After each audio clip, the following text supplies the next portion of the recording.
Cumprimento a igreja com a paz do Senhor, amém? Convido aos irmãos para que abram as vossas Bíblias no Evangelho segundo escreveu João, no capítulo 3, os versículos 1 em diante.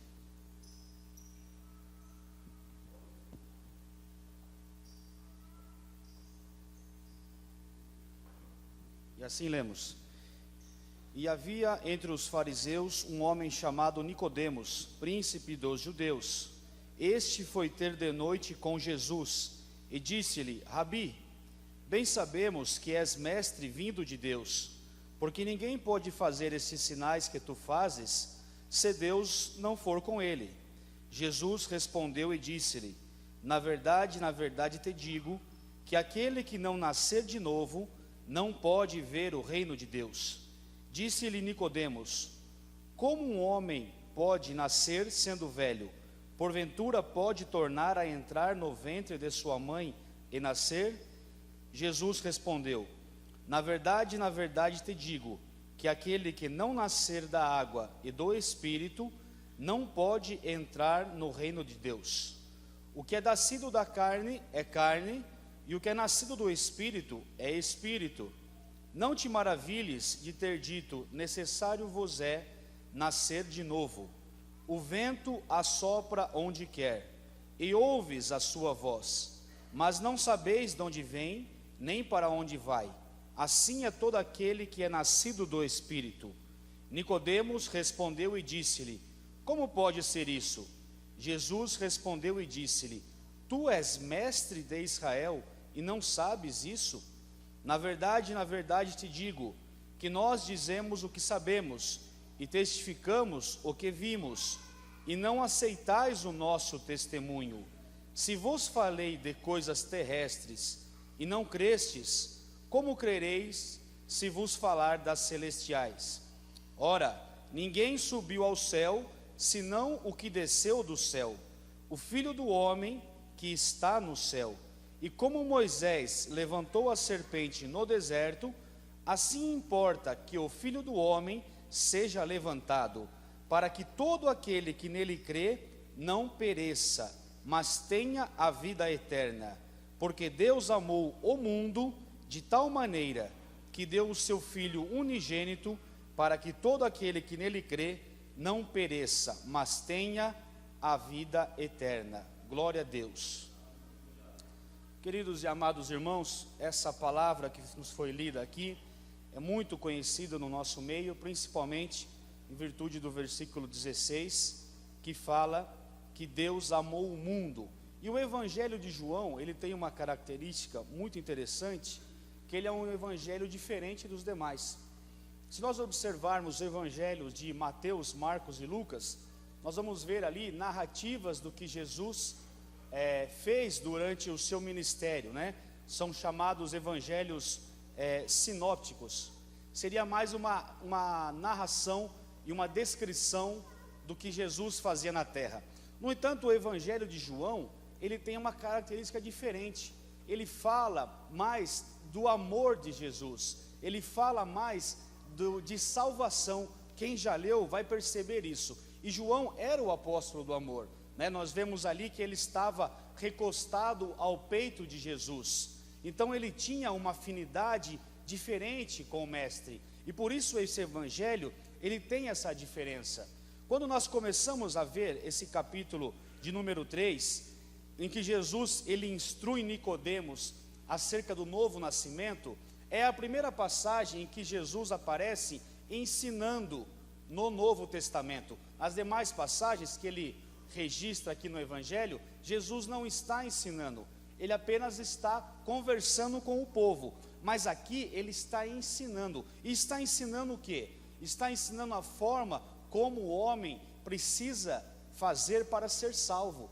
De que forma o homem pode se chegar a Deus. Porque Jesus pregando aqui nas sinagogas, havia entre as pessoas que se juntavam muitos mestres da lei, doutores da lei, pessoas que conheciam o Velho Testamento. E aí Jesus começa a dizer o quê? Na verdade te digo que é necessário nascer de novo. Sabe o que eu vejo que Jesus está falando aqui para esse homem? Esse homem é um príncipe dos judeus. Se nós formos lá estudar, havia em torno de 70 homens que faziam parte desse tipo de mestre que estava ali no Sinédrio. Mas Jesus diz, ora, é necessário nascer de novo. Sabe o que eu vejo aqui, irmãos? Que só há um caminho para entrar nos céus. E o caminho para entrar nos céus é igual tanto para o pobre, quanto para o rico, quanto para aquele que é instruído, tanto quanto para aquele que não tem instrução. Porque Jesus começou a pregar ali no mar da Galileia, na parte mais norte de Israel, e os seus primeiros discípulos eram pessoas indoutas, pessoas que eram pescadores, homens que faziam trabalhos braçais, muitos deles iletrados, e eles foram crendo em Jesus. Agora Jesus desce da Galileia e chega até a Judeia, e começa a pregar nas sinagogas, e ali estão os doutores da lei. E a palavra de Jesus é a mesma. A palavra de Jesus é a mesma, que salva o pobre, que salva o rico. Portanto, perante Jesus, ninguém está ou pode se apresentar diante dele como se colocando acima de Deus, como que se querendo exigir explicações.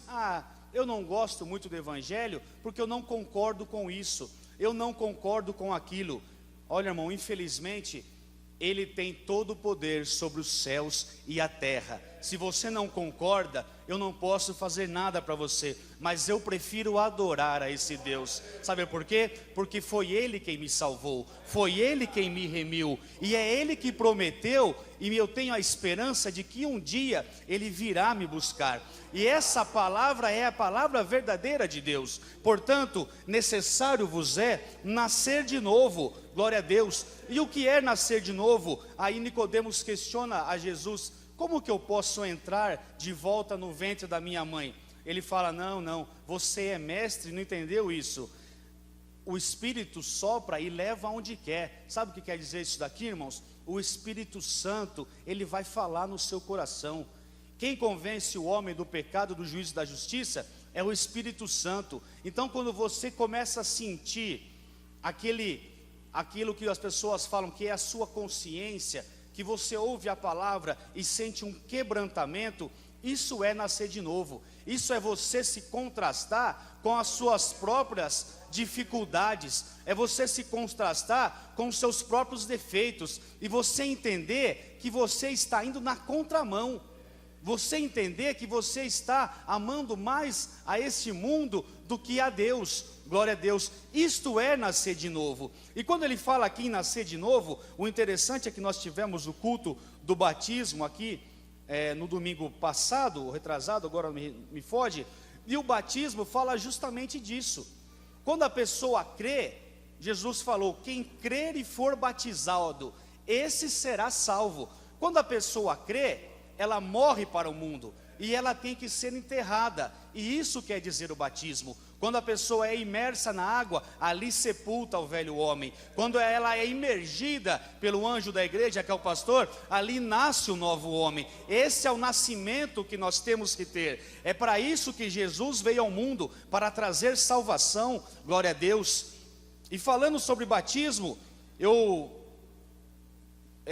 meditando sobre essa palavra, fui levado até Atos dos Apóstolos, capítulo 10, em que fala do centurião Cornélio. Glória a Deus. Em Atos dos Apóstolos, capítulo 10, o evangelho ainda estava começando a ser pregado.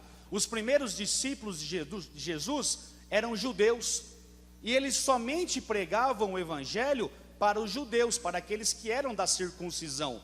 Mas Jesus tinha um plano de salvar o mundo. Glória a Deus. É o que está lá em João 3,16. E aí o centurião Cornélio, ele tem uma visão, e o Espírito Santo fala para ele: olha, manda homens seus lá na cidade de Jope, atrás de um tal de Pedro, que está na casa de um Simão curtidor, e manda ele vir aqui ter contigo, que ele vai te falar o que você tem que fazer. Então era uma pessoa gentílica, era um romano que estava desejando conhecer a Deus, e o Espírito Santo se manifestou a ele. Esse capitão, esse centurião, para quem não sabe, o centurião é uma pessoa que tem sobre o seu comando 100 soldados, portanto ele tinha uma alta patente dentro do exército romano, né? Ele manda os seus servos ir atrás desse Pedro, que está numa cidade chamada Jope. E nesse meio tempo, Pedro está nessa casa do Simão Curtidor, e ele, tendo fome, subiu ao telhado para orar, nos diz a palavra. E quando ele estava orando, ele teve fome ali, ele foi arrebatado em pensamento, e teve uma visão de um lençol que descia dos céus, atado pelas 4 pontas, e dentro desse lençol havia de todo o animal imundo, quadrúpedes, aves do céu, répteis, e aos judeus não era lícito comer esses animais, por causa da lei de Levítico. E aí uma voz do céu disse para Pedro: Pedro, levanta, mata e come. E Pedro falou: Senhor, não farei, porque jamais comi coisa imunda. E uma segunda vez a voz disse: levanta, mata e come. E ainda uma terceira vez: levanta, mata e come. Nesse meio tempo, chegam aqueles servos do centurião Cornélio e falam para Pedro: olha Pedro, nosso Senhor, que é temente a Deus, ele mandou vir te buscar, porque ele quer ouvir as palavras de salvação. E aí Pedro entendeu o mistério, porque aquilo que para ele era imundo, Deus estava santificando, Deus estava purificando, glória a Deus. E aí o Espírito Santo fala para Pedro: olha, desce com eles e vai até a casa desse centurião. Quando eles chegam ali, o centurião Cornélio se prostra aos pés de Pedro, e Pedro fala: levanta que eu também sou homem, glória a Deus.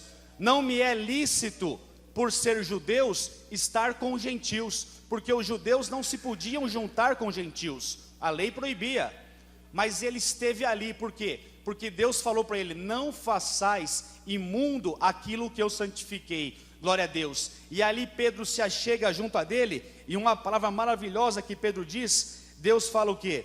Reconheço por verdade que Deus não faz acepção de pessoas, glória a Deus. Você chegou aqui essa noite, talvez você não conheça o Evangelho, talvez você tenha visto as pessoas de terno, de gravata, as pessoas de vestido, as pessoas que têm familiaridade com a palavra de Deus, glória a Deus pela vida dela, mas você também é amado do Senhor. Deus não faz acepção de pessoa. Se nesse momento entrar na igreja uma prostituta, se nesse momento entrar na igreja um homicida, Deus vai olhar para ele da mesma forma como ele olha para todos, porque Deus é amor, e Deus quer salvar a humanidade, glória a Deus por isso. E Pedro fala: olha, o meu Deus não faz acepção de pessoa. E ali ele começa a anunciar o evangelho da salvação, e a testificar sobre aquilo que Jesus fez. Ele diz que é testemunha de tudo quanto aconteceu com o mestre, quando o mestre foi morto, quando o mestre ressuscitou. E nesse momento o Espírito Santo desceu e derramou-se sobre todos os gentios que estavam naquela casa, glória a Deus. Aí Pedro vira para aqueles judeus que estavam com ele e diz: olha, nós podemos negar o batismo em águas para esse a quem Deus já batizou com o Espírito Santo? Sabe o que eu vejo aqui? Que Deus, irmãos, Ele quer derramar sobre a igreja o seu Espírito. Ele quer derramar sobre a pessoa o seu Espírito. Para quê? Para que haja um selo em sua vida, glória a Deus. Aqui Pedro estava com os demais irmãos se questionando: será que esses gentios podem ser batizados? É por isso que ele fala aqui: nós podemos negar a eles o batismo em águas? Então a dúvida era essa: será que a gente pode batizar um gentil? Ora, se não batizar, ele não nasce de novo. Como é que se vai se cumprir a palavra do mestre? E aí Jesus, para não deixar dúvida, faz o quê?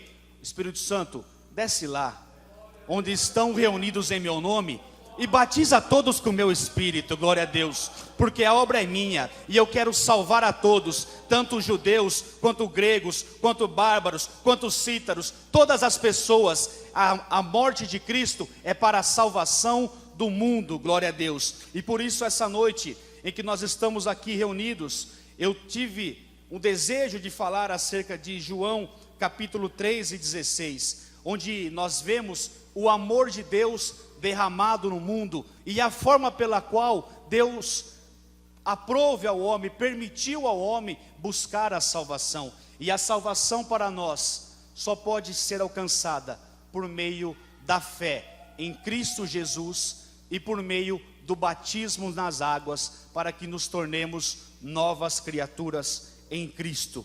E eu agradeço a oportunidade em nome de Jesus.